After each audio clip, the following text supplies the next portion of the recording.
এই মুহূর্তে আমরা যেখানে রয়েছি এখানেই গ্রেপ্তার করার পর যা যা উদ্ধার করা হয়েছে তাদের কাছ থেকে সেটা বাজেয়াপ্ত করার প্রক্রিয়া চালানো হচ্ছে। কিন্তু কেন এই জায়গা? সচরাচর দেখা যায় আনন্দপুরের যে জায়গায় আমরা দাঁড়িয়ে রয়েছি নোনাডাঙ্গার এই অঞ্চলে কিছু গাড়ি চলাচল করে, কিন্তু বেশিরভাগ সময় ফাঁকাই থাকে এবং আশেপাশে এখানে একটি খাল রয়েছে এবং এই জায়গাতে সেরকম বসবাস সেরকম কেউ করেন না। কিছুটা দূরে বসবাস করার জন্য বিভিন্ন কলোনি রয়েছে। কিন্তু এই যে জায়গা, সেই জায়গা বেছে নেওয়ার পেছনে কারণটাই কি এটা যে যেখানে দেখা যাচ্ছে যে সেইভাবে মানুষের আনাগোনা কম, শুধুমাত্র যাতায়াত করার জন্যই লোকজনের ভিড়, তাও সেটা গাড়িতে, সেইভাবে পায়ে হেঁটেও সেইভাবে অত বেশি লোকজন দেখা যায় না। এই জায়গাকে বেছে নেওয়া হয়েছে যাতে কেউ সন্দেহ না করে, সেই জন্যই কি সেটা খতিয়ে দেখা হবে। ইতিমধ্যে সন্দীপন গুপ্তকে বলছি দেখানোর জন্য দুজনকে যাদেরকে গ্রেপ্তার করা হয়েছে, যেটা বারবার করে জানাচ্ছি যে তার মধ্যে একজন মহিলা রয়েছেন।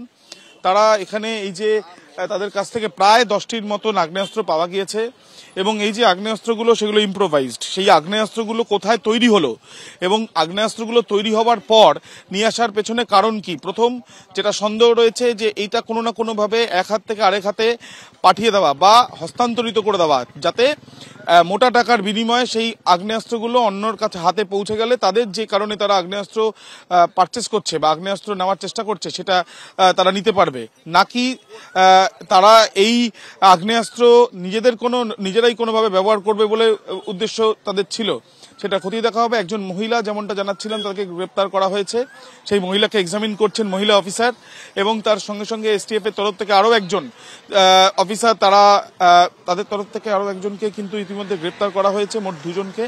এবং এই যে দুজন তারা হুগলির বাসিন্দা। এর আগে শিয়ালদা বৈঠকখানা বাজার ছাড়াও আমরা জানি যে শিয়ালদা স্টেশন এছাড়াও প্রগতি ময়দান থানা অঞ্চল থেকে সেখান থেকে আগ্নেয়াস্ত্র সহ দুজনকে গ্রেপ্তার করা হয়েছিল। এই যে দুজনকে গ্রেপ্তার করা হয়েছে তারা কি এর আগে যারা গ্রেপ্তার হয়েছিল তাদের সঙ্গে কোনো না কোনোভাবে তাদের যোগ রয়েছে, নাকি সম্পূর্ণ অন্য একটি চক্র যারা আগ্নেয়াস্ত্র তৈরি করে এদের হাত দিয়ে অন্য কারোর হাতে পাঠাচ্ছে? এই বিষয়গুলো দেখার চেষ্টা চালানো হচ্ছে তদন্তকারীদের তরফ থেকে। পুলিশের তরফ থেকে ভিডিওগ্রাফি করা হচ্ছে, উইটনেসদেরও সঙ্গে রাখা হয়েছে এবং ভিডিওগ্রাফির মাধ্যমে এই যে গ্রেপ্তার করা হচ্ছে যাদেরকে, তাদেরকেও সেটা ইন্টিমেশন দেওয়া হচ্ছে। তার কারণ অ্যারেস্ট মেমো একদিকে রয়েছে এবং একদিকে সিজার লিস্ট, সেগুলোতে তাদেরকে গ্রেপ্তার করার পর তাদেরকে যেমন জানাতে হয় সেই উইটনেসের উপস্থিতিতে তাদের কাছ থেকে যা পাওয়া গিয়েছে সেই প্রক্রিয়া চালানো হচ্ছে এবার পুলিশের তরফ থেকে। এখনো পর্যন্ত যেটা জানা যাচ্ছে আগ্নেয়াস্ত্র ছাড়াও বেশ কিছু গুলিও পাওয়া গেছে। সেই পরিমাণ কত সেই বিষয়টা আর কিছুক্ষণ পর কলকাতা পুলিশের তরফ থেকে সরকারিভাবে বিষয়টি জানালে আরো বেশি স্পষ্ট হবে। সাম্প্রতিক সময় কলকাতার বিভিন্ন জায়গা থেকে অস্ত্র উদ্ধারের ঘটনা ঘটেছে, গ্রেফতারও হয়েছে, কিন্তু অস্ত্রের এই কারবার কিন্তু বন্ধ হচ্ছে না। যেরকম 9ই নভেম্বর শিয়ালদা বৈঠকখানা বাজারে অস্ত্র উদ্ধার হয়, 27শে জানুয়ারি বৈঠকখানা রোড থেকে উদ্ধার হয় অস্ত্র, এরপর 17ই মার্চ শিয়ালদা স্টেশনে অস্ত্র সহ গ্রেফতার করা হয় কালিয়া চকের বাসিন্দাকে। আর এবার আনন্দপুর, সেখানে আগ্নেয়াস্ত্র সহ দুজন গ্রেফতার হলো।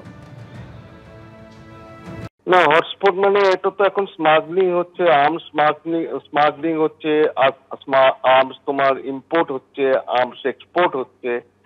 সুতরাং তোমার কিন্তু মানে নৈরাজ্যের যে অবস্থাটা দুষ্কৃতিময় হয়ে আছে সারা শহর বলো সারা পশ্চিম বাংলা বলো, সেটা কিন্তু অবিরাম চলছে আর কি, অবিরাম চলছে। ধরলাম 10টা আর্মস ধরলাম, দুজনকে ধরে আর্মস একটা কেস দিলাম, ওখানেই কিন্তু শেষ হলো।